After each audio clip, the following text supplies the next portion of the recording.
What exactly does third base feel like? You want to take this one? Like warm apple pie.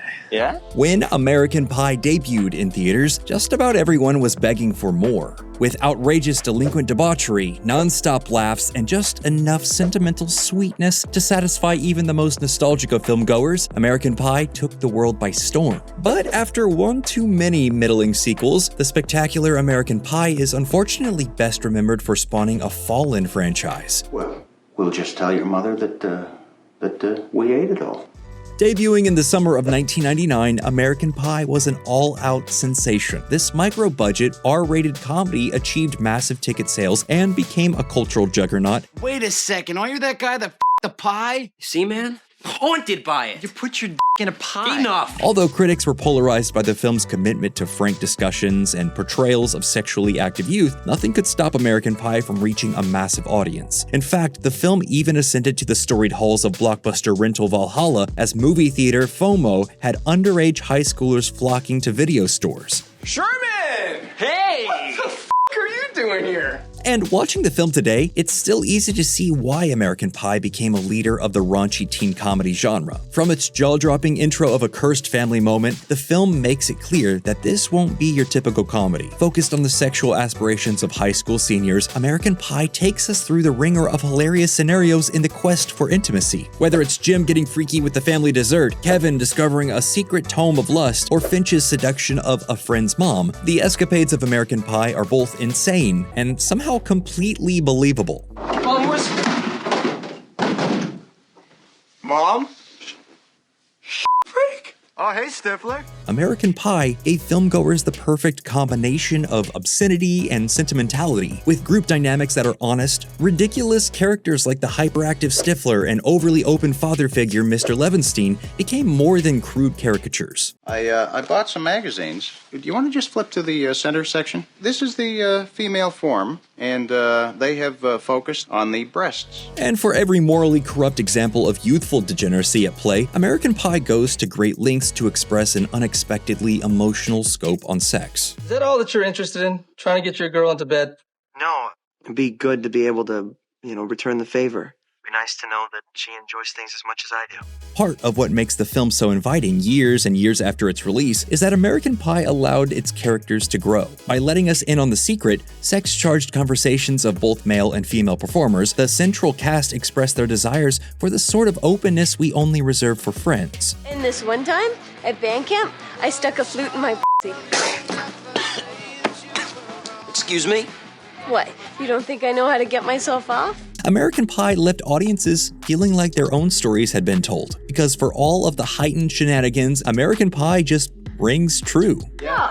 I think he's trying to watch some illegal channels here. Illegal channels? This is just bad reception, honey. I'm gonna smack my hairy ass. What's that? Arriving to rabid audiences just 2 years later, American Pie 2 was another triumph with teens and even their parents. In fact, regardless of increasingly conflicted critics, this American Pie sequel secured even greater box office success. Taking up right where they left off, the cast of American Pie 2 find themselves in a post-high school world.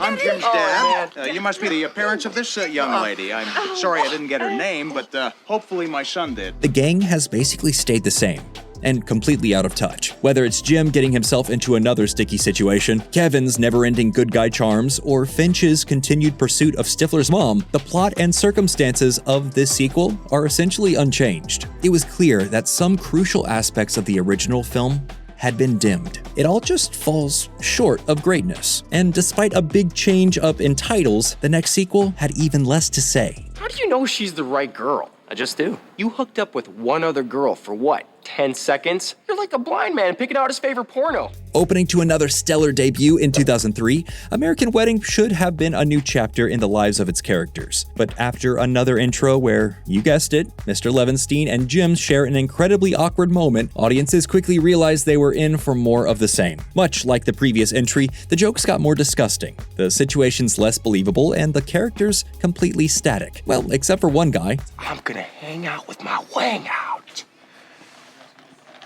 and I'm gonna rock out with my cock out. As discussed in our Problem with Stifler video, the studio quickly realized the value of Seann William Scott's most enduring performance, and as a result, the character became American Wedding's central focus. But ultimately, a little Stifler goes a long way, and by shoehorning their cash cow into a leading role, the film completely betrayed its ensemble cast. Rather than embracing the typically mature themes that had prevailed in the original, American Wedding strays even further from the path with too much Stifler and not enough heart. And for a film that should be celebrating major life events of characters we've come to love, this ceremony left many feelings particularly hollow. Perhaps sensing a more critical audience less inclined to keep coming back, the American Pie franchise shifted to the direct-to-video market following their third theatrical release. How did a little perv like you turn into such a great guy?